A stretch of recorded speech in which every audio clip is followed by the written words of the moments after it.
Sir, आज मैं इस सदन में ये मांग रखता हूं कि जैसे इंडियन वोटर के पास राइट टू इलेक्ट है, वैसे ही राइट टू रिकॉल भी होना चाहिए। अगर देश का मतदाता अपने नेताओं को हायर कर सकता है, तो वो नेताओं को फायर करने की शक्ति भी उसे मिलनी चाहिए।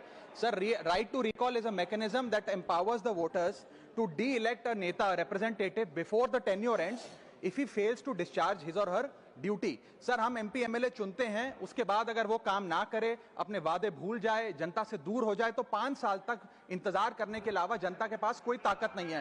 कोई इंटरिम प्रोविजन नहीं, कोई अकाउंटेबिलिटी नहीं, कोई परफॉर्मेंस रिव्यू नहीं, कोई करेक्टिव ऑप्शन नहीं।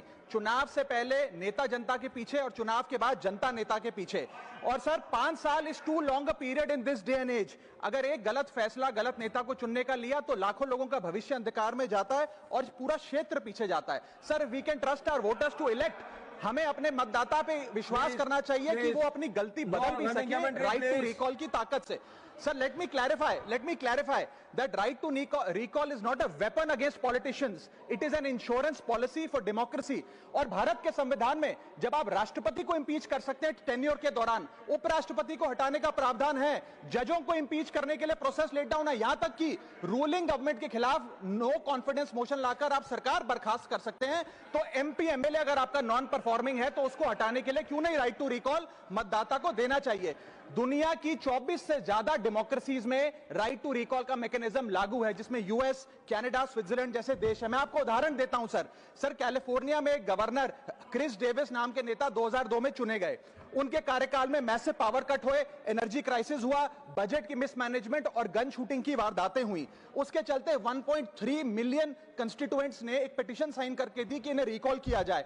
वहां के चुनाव आयोग ने रिकॉल वोट कराया 7 अक्टूबर 2003 को, और 55% मतदाताओं ने वोट किया कि इस नेता को बर्खास्त किया जाए। ग्रे डेविस को हटाया गया और आर्नल्ड श्वार्ज़नेगर को वहां पे गवर्नर बनाया गया। सर, मैं बता दूं कि हिंदुस्तान में भी इसका प्रेसिडेंट है। कर्नाटक, मध्य प्रदेश, महाराष्ट्र और राजस्थान में रिकॉल मैकेनिज्म ग्राम पंचायत के स्तर पे लागू है और ग्राम सभा के लोग मतदाता वोट करके उन्हें वापस बुला सकते हैं। सर, लेकिन इसका मिसयूज ना हो, इसलिए हमें सेफगार्ड्स भी बनाने पड़ेंगे। एक थ्रेशोल्ड रखना चाहिए कि 35 से 40% मतदाता अगर साइन कर दे तभी राइट टू रिकॉल वोट करवाया जाए।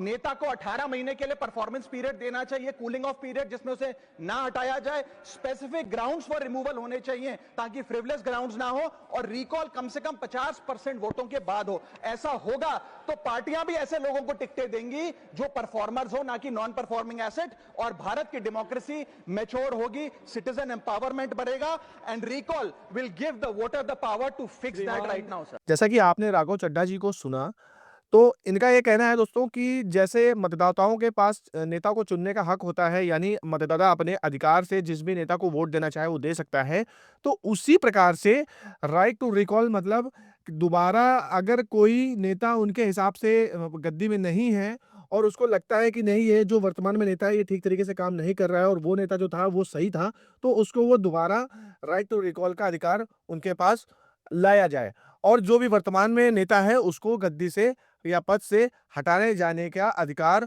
होना चाहिए, पावर होना चाहिए।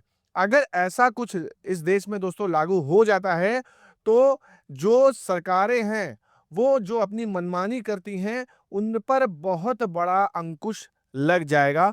और जैसा कि अभी जो मुद्दा चल रहा है पुरानी पेंशन योजना बहाली का, अगर ये चीज़ लागू हो जाती है, तो हो सकता है कि पुरानी पेंशन आने वाले समय पर लागू हो जाए। लेकिन सबसे बड़ी बात दोस्तों इसमें ये होता है कि ये मुद्दा जो अगर पास भी होता है सपोज़ करिए सदन में, तो बहुत बड़ी एक ज़िम्मेदारी का एक कह सकते हैं कि नेताओं के ऊपर ज़िम्मेदारी रहती है और अगर मतदाता उस नेता को दोबारा से रिकॉल करके गद्दी पर बैठाते हैं, तो फिर उनको अपना वादा पूरा भी करना चाहिए। ऐसा नहीं है कि आप किसी भ्रम में मतदाताओं को डालकर ये बोल दें कि नहीं, आपकी माँगें पूरी होंगी और जब गद्दी पर बैठें, तो फिर बात वही हो जाए। तो अगर ऐसा हो जाता है तो क्या आपको लगता है कि इस देश में जो योजनाएँ हैं, जो कर्मचारी के हिसाब से जो योजनाएँ या जो भी माँगे हैं, वो पूरी हो पाएँगी? और ये बिल आना चाहिए या नहीं आना चाहिए? एक कमेंट सेक्शन पे अपनी राय ज़रूर दीजिएगा। तो फिलहाल खबर यही थी, मेरे द्वारा दी गई जानकारी आपको अच्छी लगी है तो प्लीज़ वीडियो को लाइक, शेयर, कमेंट ज़रूर करिए। मिलते हैं अगले वीडियो में, तब तक के लिए जय हिंद, जय भारत।